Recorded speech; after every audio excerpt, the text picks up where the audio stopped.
वो कहते हैं ना, सहज पके सो मीठा होए।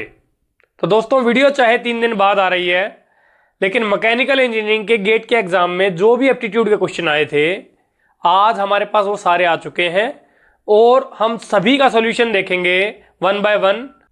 तो नमस्कार दोस्तों, मेरा नाम है सुमित मलिक और मैं आप सभी का स्वागत करता हूं मकैंची मलिक साहब चैनल पर। यहां हम बात करते हैं गेट के बारे में। आइए वीडियो शुरू करते हैं। इस चैनल पे हम डिस्कस करेंगे मेनली गेट के बारे में।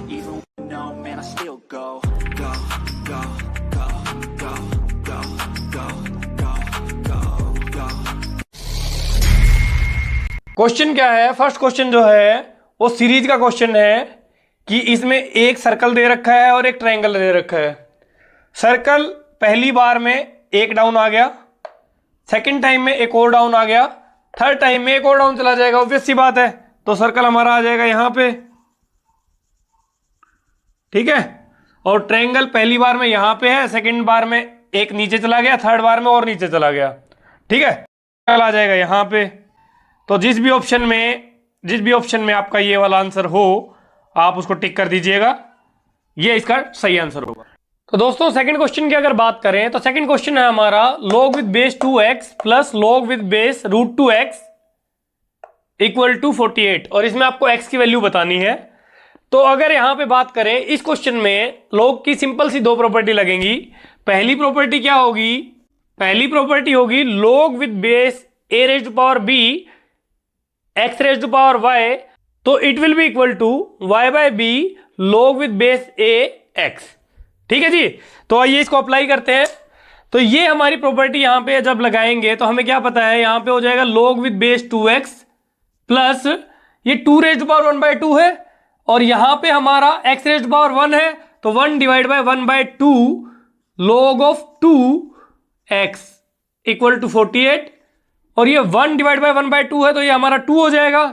तो log of 2x plus 2x 2 log 2x equal to 48, और यहां से 2 प्लस 1 कितना हो गया? 3 log base 2x it is equal to 48, और यहां से 3 से ये आ जाएगा 16 पे कट जाएगा। log with base 2x it is equal to 16, और यहां पे हमारी दूसरी प्रॉपर्टी लगेगी, वो क्या है? log of ax is equal to b है अगर, तो हमें अगर x की वैल्यू निकालनी है तो x will be equal to a raise to power b, ठीक है जी। बहुत सिंपल सा है, यहां पे हमें x की वैल्यू निकालनी है, ठीक है। हमने डायरेक्ट इसी फॉर्म में लिख लिया इसको, तो यहां से हमारी x की वैल्यू क्या आ जाएगी? x will be equal to 2 raise to power 16, ठीक है। तो ये एक ऑप्शन में दिया हुआ है, जो भी ऑप्शन आपको दिखे ठीक उसको टिक कर दीजिए, ठीक है जी, ये आपका सही आंसर होगा। तो फ्रेंड्स थर्ड क्वेश्चन की अगर बात करें, थर्ड क्वेश्चन क्या है? स्टेटमेंट बेस्ड क्वेश्चन है। आपको बताना है कि 3 स्टेटमेंट दे रखी हैं, आपको ऑप्शन देख के ऑप्शन के हिसाब से बताना है कि क्या करेक्ट है। क्या दे रखा है? स्टेटमेंट 1 दे रखी है हमें, एवरेज ऑफ 4 नंबर्स इज 25। मतलब क्या हुआ? 4 नंबर है कोई, उनका एवरेज है 25, यानी कि 25 इंटू 4 टोटल क्या हो गया उनका? 100, ठीक है। सेकेंड स्टेटमेंट दे रखी है, each number is at most 40। जो सबसे बड़ा नंबर एट मैक्स कितना है? 40 है। Each number is at least 20, मतलब कम से कम 20 तो है ही, 20 से और 40 के बीच में लाई कर रहे हैं सारे। Choose the option that is necessarily correct. इनमें से कौन सा ऑप्शन करेक्ट होना ही होना है? फर्स्ट ऑप्शन क्या कह रहा है? S2 and S3 together imply S1, ठीक है। यहां पे ये क्या कह रहा है कि आपको ये बताना है कि ये 2 स्टेटमेंट, कौन सी 2 ऐसी स्टेटमेंट है वो तीसरी को कंक्लूड कर देंगी, ठीक है। चलो 1 बाय 1 देखते हैं। सबसे पहले बात करें S2 की, S2 and S3 together imply S1। S2 क्या है भाई? Each number is at most 40। मान लो मैंने मान लिया 35 है, ठीक है, 4 नंबर है। सेकंड क्या बोल दिया इसने? Each number is at least 20। मान लो मैंने सारे ही 35 ले लिए, 35 35 35 35, अगर मैं चारों ले लूंगा तो मेरा टोटल हो जाएगा 140 और एवरेज आ जाएगी 35। तो ये तो हमारी फर्स्ट स्टेटमेंट नहीं आई, तो हमारा ये स्टेटमेंट गलत हो जाएगा। सेकेंड ऑप्शन की बात करें, इसमें क्या बोल रहा है कि S1 and S3 together imply S2। S1 और S3 S2 को कंक्लूड कर रहे हैं। कैसे? S1 जो है हमारा 25 जो है एवरेज दे रखा है, यानी कि टोटल हो गया 100, और सेकंड स्टेटमेंट बोल दिया S3 टुगेदर इंप्लाई S2। जो S3 क्या बोल रही है, ईच नंबर इज एटलीस्ट 20। मैं 20 ही मानता हूं कि मान लो एक भी 20 है, दूसरा भी 20 है, तीसरा भी 20 है, लेकिन अगर मेरे को चारों का सम 100 करना है तो मेरे को चौथा तो 40 ही करना पड़ेगा, इससे बड़ा तो नहीं हो सकता। तो ये वाली स्टेटमेंट तो ठीक लग रही है। नेक्स्ट वाली भी देख लेते हैं, S1 and S2 together imply S3। एक बार ये भी देख लेते हैं, क्या पता इससे भी हो रहा हो। The average of 4 number is 25। बिल्कुल ठीक है, 100 हमारा टोटल है। Each number is at most 40। मान लिया मैंने पहला नंबर जो है 40 है, दूसरा नंबर मैं मान लेता हूं मेरा 30 है, तीसरा नंबर मान लिया मैंने मेरा 20 है, और चौथा नंबर मान लिया मैंने मेरा 10 है। 40 और 30 70 और 30 100। तो इस केस में तो ये वाला जो स्टेटमेंट है ये रॉन्ग हो गई कि भाई एटलीस्ट 20 तो नहीं हुआ। ठीक है, हमने एक केस बनाया है बस जिससे ये वाली स्टेटमेंट फॉल्स हो गई, तो मतलब ये वाली स्टेटमेंट भी गलत हो सकती है। लास्ट क्या है, S1 इंप्लाइज S3, कि अगर एवरेज 25 है तो सबका 20 होना जरूरी है। क्यों भाई? जैसे ये वाला केस ही हमने लिया, हमने एवरेज तो इसमें भी 25 बना दिया, लेकिन एक 10 ले लिया ना, तो ये वाला भी गलत हो गया। तो हमारा ऑप्शन नंबर बी जो है S1 and S3 together imply S2, ये करेक्ट होगा, बाकी सारे ऑप्शन गलत होंगे। ठीक है जी। तो दोस्तों फोर्थ क्वेश्चन की अगर बात करें, फोर्थ क्वेश्चन हमारा इंग्लिश का क्वेश्चन है। सिंपल सा क्वेश्चन है, क्या है आपको दे रखा है, द टीम। क्वेश्चंस मैं ना यहां पे भी लिख रहा हूं, अगर किसी को मेरी राइटिंग समझ में ना आए तो नीचे भी डिस्प्ले होते रहेंगे, वहां से भी आप देख सकते हैं क्वेश्चन क्या पूछा गया था। इसमें पूछा क्या है, सिंपल सा क्वेश्चन है, the team dash more than 300 run in 20 overs dash rain, however some player needed to improve their batting skills. वैसे तो मैं ये क्वेश्चन देख के हंस रहा हूं कि 20 ओवर में किसी ने 300 रन बना दिया, उसके बाद भी ये कह रहे कुछ प्लेयर्स को बैटिंग इंप्रूव करने की जरूरत है। ठीक है जी, ऐसे एक्चुअल में होता नहीं है। T20 मैचेज हम लोग देखते हैं, T20 मैचेज में अब तक वर्ल्ड कप में तो 300 रन किसी के बने ही नहीं है। अगर वैसे भी देखेंगे, नेपाल ने एक बार बनाया है, एक बार शायद इंग्लैंड ने क्रॉस किए हैं 300। ठीक है जी, तो ये तो कोई डाउट वाली बात नहीं है, बहुत अच्छी बैटिंग करेंगे तभी 20 ओवर में बनाए यार, वो भी रेन होने के बावजूद।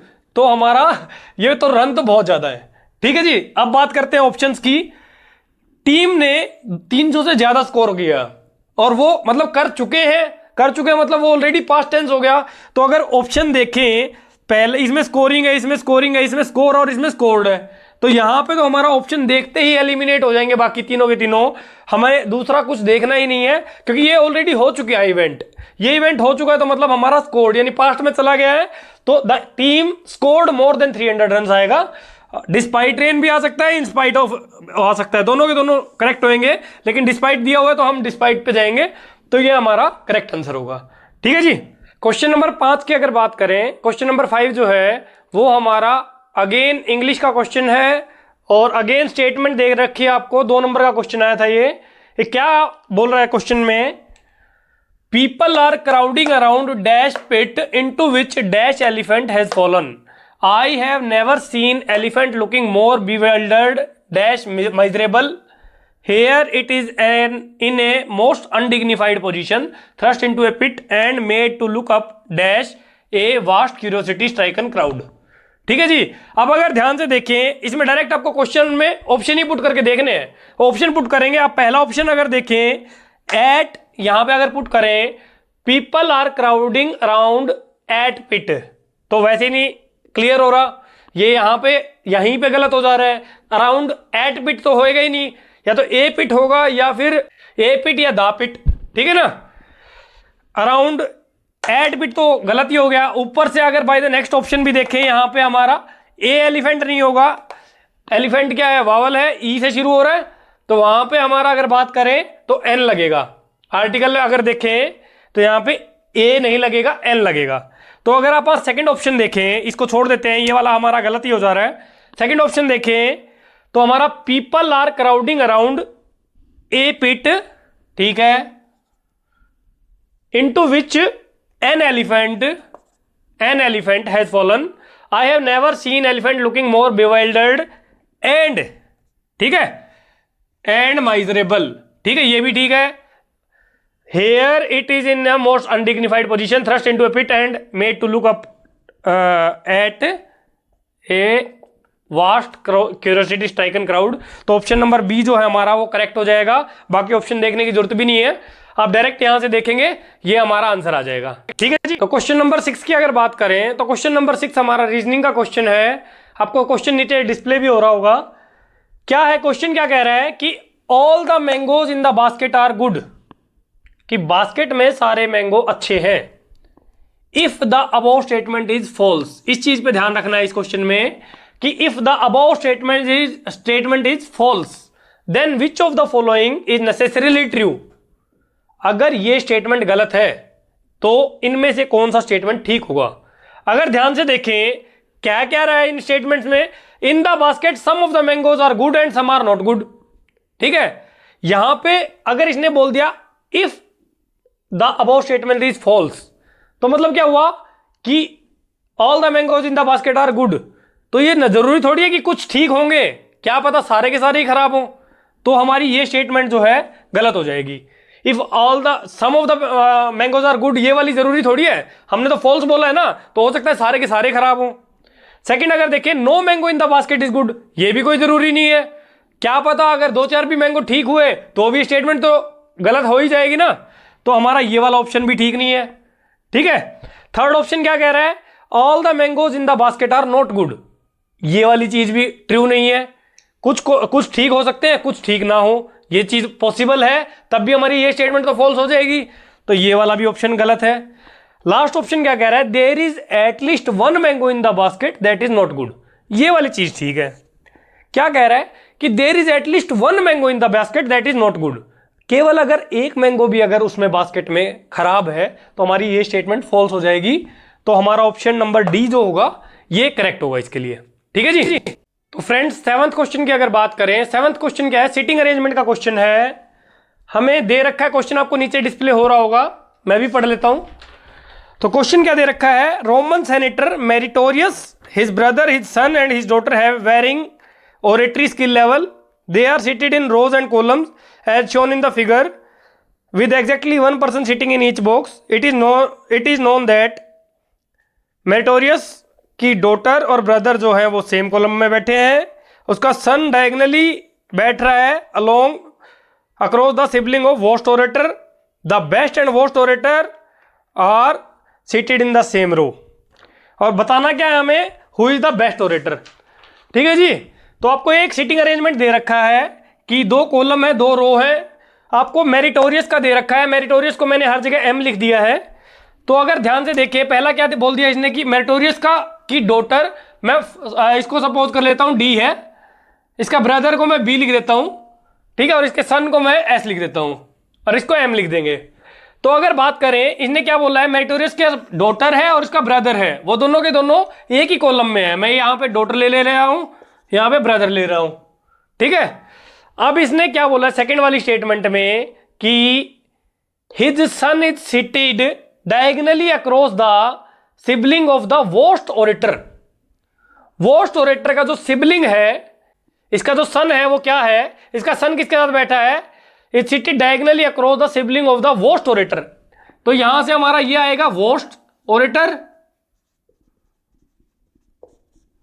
और हमारा best and worst orator are seated in the same रो.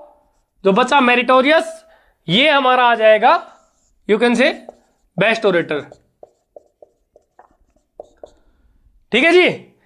तो क्वेश्चन हमने पूछा है who is the best orator, तो मेरिटोरियस हमारा आ जाएगा बेस्ट ओरेटर. ठीक है जी. तो फ्रेंड्स क्वेश्चन नंबर 8 आपको नीचे डिस्प्ले हो रहा होगा. क्वेश्चन नंबर 8 में क्या दे रहा है कि एक स्ट्रिंग P है और एक स्ट्रिंग K है. जो P स्ट्रिंग है वो एक स्ट्रेट लाइन में ले रखा है उन्होंने, उसकी लेंथ कितनी ले रखी है, L. ठीक है, और स्ट्रिंग K को इसने क्या कर रखा है, सेमी सर्कल की फॉर्म में रख रखा है, टेकिंग L एज डाया. ठीक है ना. और इसने क्या कहा कि इसके बाद दोनों को x x हमने रिड्यूस कर दिया. एल में से भी एक्स रिड्यूस कर दिया और जो ये है इसकी लेंथ में से भी रिड्यूस कर दिया। तो रिड्यूस करने के बाद इनको इस तरीके से अरेंज किया कि जो स्ट्रिंग पी जो है वो हमारा ऐसे आ गया डाया के रूप में, और स्ट्रिंग के जो है वो कंप्लीट सर्कल बना दिया उसने। तो हमें निकालना क्या है, एक्स बाय एल का रेशियो निकालना है, कि एक्स बाय एल का रेशियो निकालना है, ठीक है ना। तो आइए इसको करते हैं, एक बार देखते हैं इसको कैसे करेंगे। फर्स्ट वाली स्ट्रिंग को अगर देखें तो हमारा एल जो है मैं कंसीडर कर रहा हूं, जो ये हमारा यू कैन से सेमी सर्कल है, सेमी सर्कल की डाया की वैल्यू मैं उसको उसकी रेडियस को आर ले रहा हूं, तो it is equal to 2r हो गया, एल इक्वल टू 2r हो गया, यहां से L is equal to 2r, ठीक है ना। रेडियस हमने r ले लिया इसकी, या d लिखना चाहो d भी लिख सकते हो, आपकी मर्जी है। एल इक्वल टू 2r हो गया यहां पे, ठीक है। ये क्या हो गया, स्ट्रिंग p की length, length of string p। और अगर by the way length of string q की बात करें, स्ट्रिंग k की बात करें, स्ट्रिंग k की लेंथ क्या होगी, हमें क्या पता, सर्कल का जो पेरीमीटर होता है वो क्या होता है 2πr, और यहां से हमारा सेमी सर्कल क्या हो जाएगा πr, तो यहां पे हमारा πr, ये हमारी हो जाएगी किसकी लेंथ, k की लेंथ, ठीक है। इक्वेशन नंबर 2 आ गई। अब इसने क्या बोला है कि हमारा यहां से तो हमारी दो इक्वेशन आ गई।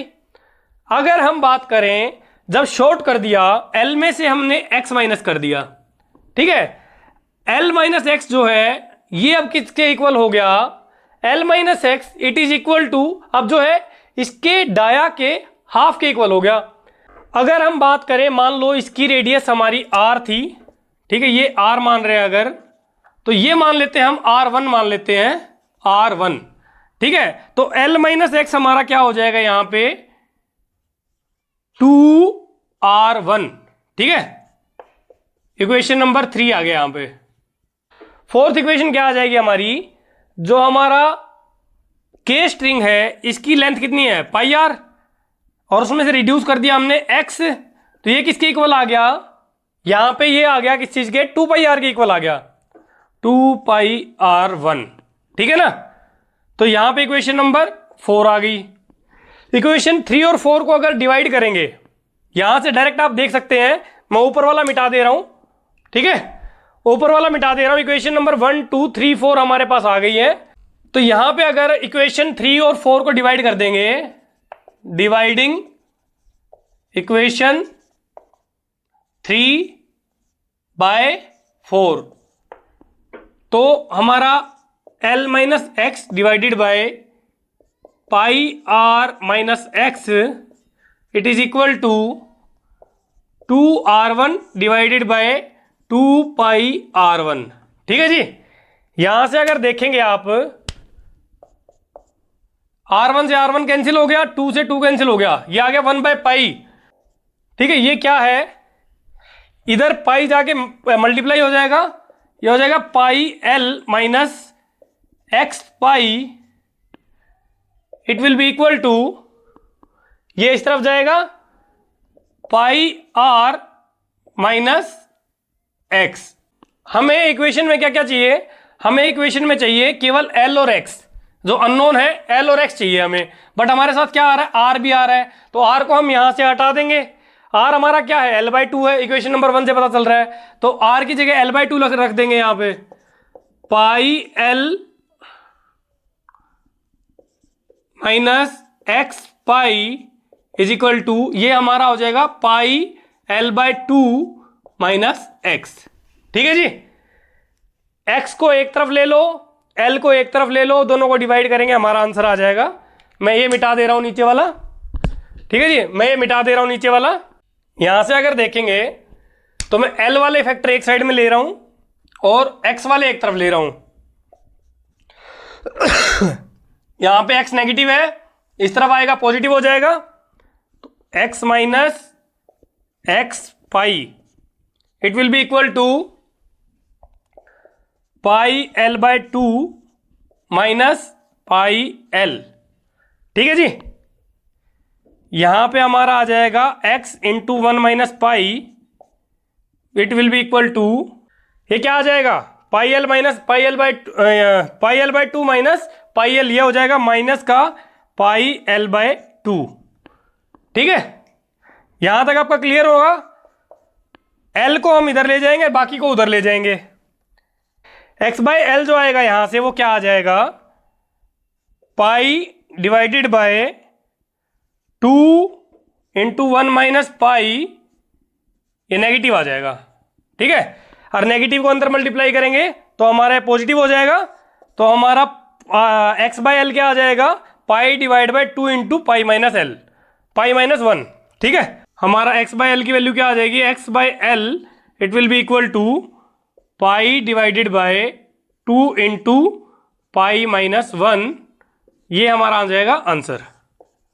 ठीक है जी, जो भी ऑप्शन में आपका ये दे रखा हो उसको टिक कर दीजिएगा, वो आपका करेक्ट आंसर होगा। ठीक है जी।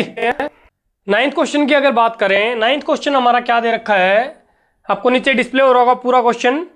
क्या दे रखा है कि P Q R S T 5 type के प्रोडक्ट हैं जिनका सेलिंग प्राइस आपको दे रखा है। किसी पर्टिकुलर दिन में दे रखा है कि 250 आइटम बिके हैं, हमारे टोटल 250 आइटम बिके हैं, एवरेज सेलिंग प्राइस है 60, ये हमारा यूनिट सेलिंग प्राइस दे रखा है। साथ में हमें क्या दे रखा है, साथ में हमें दे रखा है कि जो एस बिके हैं वो टी का 2 टाइम्स बिके हैं, आर बिके हैं टी का 3 टाइम्स बिके हैं, और क्यू बिके हैं टी का 4 टाइम्स बिके हैं। हमें क्या निकालना है, उस दिन पी की कितनी क्वांटिटी बिकी है। ठीक है जी, सिंपल सा क्वेश्चन है, 2 इक्वेशन बनेगी, फटाक से सोल्व हो जाएगा। एक बार देख लेते हैं क्या बनेगा। ठीक है जी, आइए देखते हैं। अगर यहां पे देखें ध्यान से तो सबसे पहले हमें क्या पता है कि टोटल क्वांटिटी कितनी बिकी है, 250, यानी कि P plus Q plus R plus S plus T, ये कितना है 250, है ना। टोटल क्वांटिटी जो बिकी है, अगर मैं T की क्वांटिटी मान रहा हूं X बिकी है, तो टोटल क्वांटिटी कितनी बिकी है। यहां पे हमें क्या पता है, R जो हमारा R S T, ये तीनों को हम T की टर्म में लिख लेंगे। तो P प्लस यहां पे हमारा हो जाएगा 4T plus 3T plus 2T plus T equal to 250, और यहां से हमारा आ जाएगा P plus 10T equal to 250। ठीक है, या फिर हम इसको लिख सकते हैं, इसको अगर मैं मान रहा हूं कि जो T की मान लो X क्वांटिटी बिकी है तो 10X हो जाएगा, it will be equal to 250। ठीक है, और मैं मान रहा हूं कि जो हमारा ये P है इसकी कितनी क्वांटिटी बिकी है, Y क्वांटिटी बिकी है। ठीक है, तो मैं इसको भी Y लिख दे रहा हूं यहां पे, P ना लिख के। तो हमारी फर्स्ट इक्वेशन आ जाएगी ये, और सेकंड इक्वेशन हमें क्या दे रखी है कि पांचों का जो भी हमारा वो है सेलिंग प्राइस हमें क्या दे रखा है, 60 दे रखा है एवरेज। ठीक है, वहां से हमारी सेकंड इक्वेशन बन जाएगी। तो हमें क्या पता है, इसका यूनिट यू कैन से प्राइस है, सेलिंग प्राइस है कितना 100। तो हमारा यहां से क्या बनेगा, मैं इसको एक बार सारे को मिटा देता हूं, या मिटाने के बजाय यहां तक आप नोट कर लीजिए, आगे देख लेते हैं। इसको मैं कैसे करूं, यहां पे कर देते हैं, ये मिटा देता हूं मैं, नीचे वाला ये वाला पार्ट मिटा दिया मैंने। ठीक है, तो अगर हम बात करें यहां से, हमें क्या पता है, मान लो हमारी P की कितनी क्वांटिटी बिकी है, P की क्वांटिटी बिकी है मान लो Y, तो यानी 100 इंटू Y प्लस हमारी Q की कितनी क्वांटिटी बिकी है, जितनी T की बिकी है उसका 4 टाइम्स बिकी है। मान लो अगर T की X बिकी है तो 4 टाइम्स यानी 4X हो गई, और 50 इंटू 4X यानी 200X, प्लस हमारा R की कितनी क्वांटिटी बिकी है, T का 3 टाइम्स बिकी है, तो 3X इंटू 40 यानी कि 120X, प्लस S की कितनी क्वांटिटी भी है, T का 2 टाइम्स, तो हमारा 120 इंटू X, और T की क्वांटिटी मान लो हमारी X भी की थी, तो हमारा ये हो गया 60X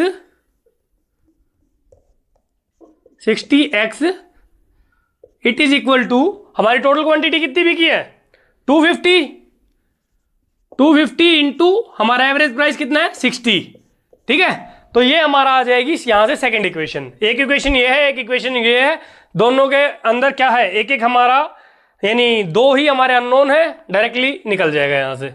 ठीक है जी, तो यहां से अगर बात करें तो 100Y प्लस ये कितना हो गया, 100Y प्लस ये 200 है, 120 120 240, और 60, 300, 300 और 200 500, 500x इज इक्वल टू, ये हमारा कितना होगा, 25 छिक्का 150, 15,000, 20 से 20 से 20 कट गई, y plus 5x it will be equal to 150। ठीक है, ये सेकेंड इक्वेशन आ गई। फर्स्ट इक्वेशन ये है, सेकेंड इक्वेशन ये है। हमें निकालना क्या है, y निकालना है। तो डायरेक्ट हम यहाँ पे y को एलिमिनेट ना करके x को एलिमिनेट कर देते हैं। तो इसको 2 से मल्टीप्लाई कर देते हैं सारी इक्वेशन को। तो यहाँ पे आ जाएगा 2y plus 10x it will be equal to 300। Equation number 3 आ गई है। ठीक है, इक्वेशन नंबर 3 आ गई है। 2 से मल्टीप्लाई कर दिया मैंने डायरेक्ट इसको, ये हमारी इक्वेशन आ गई। अब दोनों इक्वेशन को अगर सब्स्टिट्यूट करेंगे या फिर इक्वेशन 3 में से 1 अगर माइनस करेंगे तो हमारा क्या आ जाएगा, y की वैल्यू आ जाएगी। ठीक है जी, तो y की वैल्यू क्या आएगी, 2y plus 10x equal to 300 और y plus 10x equal to 250। Direct आपको दिख भी रहा है, बाकी बच्चों वाला तरीका भी दिखा देते हैं, y इज इक्वल टू 50 आ जाएगा। ठीक है जी, सिंपल सी बात है, सिंपल सा क्वेश्चन था। ठीक है, आपका y इक्वल टू 50 आ गया, ये आपका आंसर आ गया। यानी कि p की कितनी क्वांटिटी भी की है, 50 क्वांटिटी भी की है। ठीक है जी, वेरीफाई करने के लिए सबको मल्टीप्लाई कर लो और हमारा x और y की वैल्यू पुट करके ऐड करके देख लो, आपका आ जाएगा। तो दोस्तों लास्ट क्वेश्चन की बात करते हैं। लास्ट क्वेश्चन हमारा प्रोबेबिलिटी का क्वेश्चन है। आपको क्या दे रखा है, नीचे क्वेश्चन पूरा डिस्प्ले हो रहा होगा। हमें क्या दे रखा है, 3 स्कूल है हमारे पास। एक इंजीनियरिंग स्कूल है जिसमें 2 बच्चे हैं, साइंस स्कूल है जिसमें 3 बच्चे हैं और आर्ट स्कूल है जिसमें 5 बच्चे हैं। हमें इन टोटल 10 में से कितने सेलेक्ट करने हैं, हमें सेलेक्ट करने हैं 3 बच्चे या 3 मेंबर सेलेक्ट करने हैं। हमें 3 मेंबर सेलेक्ट करने हैं और प्रोबेबिलिटी बतानी है कि 2 एक स्कूल से हैं और तीसरा किसी दूसरे स्कूल से है। ठीक है जी, बहुत सिंपल क्वेश्चन है प्रोबेबिलिटी का, बायस थ्योरम, सिंपल सा क्वेश्चन है, बायस थ्योरम लगेगी डायरेक्ट। प्रोबेबिलिटी का डायरेक्ट फॉर्मूला लिखता हूं मैं, ज्यादा टाइम वेस्ट नहीं करेंगे। सबसे पहले हम बात करें डिनोमिनेटर में क्या आ जाएगा, हमें टोटल 10 में से 3 बच्चे सेलेक्ट करने हैं, तो 10C3 हमारा 10C3 आ जाएगा क्या डिनोमिनेटर में। और नंबरेटर में अगर बात करें, 10 में से हमें 3 सेलेक्ट करने हैं तो 10C3 आ जाएगा कॉम्बिनेशन। और हमारा नंबरेटर में अगर बात करें क्या क्या आएगा, या तो हमारे इससे होंगे 2 बच्चे और तीसरा इन दोनों में से किसी एक से हो सकता है, इससे भी हो सकता है, इससे भी हो सकता है। दूसरा क्या हो सकता है कि या तो हमारा इससे होंगे कितने बच्चे, 2 बच्चे, तीसरा इससे भी हो सकता है, इससे भी हो सकता है। और नेक्स्ट हमारा क्या हो सकता है कि दोनों के दोनों बच्चे इससे होंगे, हमारा एक जो है वो इससे भी हो सकता है, इससे भी हो सकता है। ठीक है, टोटल हमारे कितने केस हो गए, 6 केस हो गए। तो 6 के 6 केस यहां पे लिख लेंगे। क्या आएगा, पहला आएगा 2C2 इंटू हमारा एक बच्चा मैं मान ले रहा हूं साइंस से है, तो 3C1। ठीक है जी, ठीक है। नेक्स्ट जो हमारा केस आएगा, दोनों में मान रहा हूं इसी से, 2C2 इंटू एक मान ले रहे हैं 8 से ले लिया है, तो 5C1। ठीक है, प्लस नेक्स्ट अगर बात करें साइंस वाला, तो यहां पे मैं मान रहा हूं नेक्स्ट वाले में कि दोनों के दोनों हमारे साइंस से हैं, तो 3C2 इंटू एक मान ले रहा हूं मैं इंजीनियरिंग से है, 2C1। ठीक है जी, प्लस अब की बार मान लेते हैं वो आर्ट से है, तो 3C2 इंटू 5C1। हमारा एक जो बचा हुआ है वो 8 से मान लिया इस केस में। और थर्ड हमारा क्या हो सकता है कि दोनों के दोनों हमारे 8 से हैं और एक बार इंजीनियरिंग का मान लेंगे, एक बार साइंस का मान लेंगे, तो 5C2 इंटू पहले बार हो जाएगा 2C1 और दूसरी बार हो जाएगा हमारा 5C2 इंटू 3C1। ठीक है जी, सिंपल सा क्वेश्चन है हमारा। डायरेक्ट टोटल 6 केस बनेंगे, 1 2 3 4 5 6। किसी को डाउट हो पूछ लेना दोबारा। ठीक है, ठीक है, इनको सोल्व कर लेते हैं। इनको सोल्व करेंगे आपका डायरेक्ट आंसर आ जाएगा। 10C3 की अगर बात करें तो 10C3 हमारा क्या होगा, 10C3 हमारा हो जाएगा 10 factorial divided by 3 factorial into 7 factorial. ठीक है, या फिर हम बात करें 10 into 9 into 8 into 7 factorial divided by 3 factorial को खोल लेते हैं, 3 into 2 into 1 into 7 factorial as it is, ये कट गया, कैंसिल हो गया हमारा। 3 इंटू 2 6 हो गया, ठीक है, या फिर 3 से इसको काट देते हैं, 3 3 9 और 2 चौके 8 12 और ये हमारा हो गया 120, ठीक है। डिनोमिनेटर हमारा आ गया 120, ये कितना आ गया 120, और नंबरेटर जो है हमारा 1 बाय 1 सोल्व कर लेते हैं इसको। तो हमारा प्रोबेबिलिटी क्या आएगी, नीचे आ गया डिनोमिनेटर में 120, 2C2 मैं दोनों को अलग अलग ना लिख के एक ही जगह लिख दूंगा, कॉमन ले लेंगे, बीच में ये छोड़ देंगे। हमारा 2C2 का मतलब क्या हो गया 1, 2 factorial divide by 2 factorial into 0 factorial, तो ये हमारा आ जाएगा 1। तो 1 इंटू 3C1 क्या होता है 3 प्लस 5C1 क्या होता है 5, ये हमारे हो गए, ये वाला केस हो गया, ये वाला केस हो गया, प्लस अब 3C2 इसमें से कॉमन ले लेंगे, अंदर वाला ऐसे ही रख लेंगे। 3C2 क्या आएगा 3C2 हमारा आ जाएगा 3, क्योंकि 3 factorial divide by 3 factorial divide by 2 factorial into 1 factorial, ठीक है। ये कैंसिल करेंगे जब 3 आ जाएगा यहां से, तो 3 इंटू 2C1 का क्या हो जाएगा 2C1 का मतलब आ जाएगा 2 प्लस 5C1 का मतलब क्या आ जाएगा 5, ठीक है जी। नेक्स्ट अगर बात करें, ये जो 5C2 दोनों में से कॉमन आ रहा है, 5C2 कॉमन ले लेंगे। 5C2 क्या होता है हमारा 5 factorial divide by 2 factorial into 3 factorial, 5 into 4 into 3 factorial, 3 factorial cancel, 2 से हमारा 2 आ जाएगा, 10 आ जाएगी वैल्यू, तो 10 आ गया, ठीक है। कैसे निकालना है वो आप देख लो आराम से इजीली। किसी भी यू कैन से NCR का क्या फॉर्मूला होता है, n factorial divide by n minus r factorial into r factorial, ठीक है। इससे जब करेंगे तो आपका आ जाएगा, जिसको नहीं पता उसके लिए ये, ठीक है जी। तो यहां पे हमारा 2 फैक्टर यानी 2C1 का क्या मतलब हो गया 2 और 3C1 का मतलब हो गया 3, ये वैल्यूज आप निकाल लेंगे, आपका आंसर आ जाएगा। तो ये हमारा 5 और 3 8 आ गया, प्लस ये हमारा गया 5 2 7 ये 21, प्लस 3 और 2 5 और 5 10 5 गुना 10 50, ठीक है, डिवाइड बाय 120, 50 और 21 71 और 8 79, 79 डिवाइडेड बाय 120, ठीक है, ये आपका आंसर आ जाएगा। बहुत इजी था, ठीक है जी। आई होप आपको वीडियो पसंद आई होगी, आपको सारे क्वेश्चन समझ में आए होंगे। अगर कोई क्वेश्चन समझ में नहीं आया तो आप कमेंट कर दीजिए, मैं आपको उसका एक्सप्लेनेशन दे दूंगा। तो आई होप आज की वीडियो आपको पसंद आई होगी। Thank you everyone.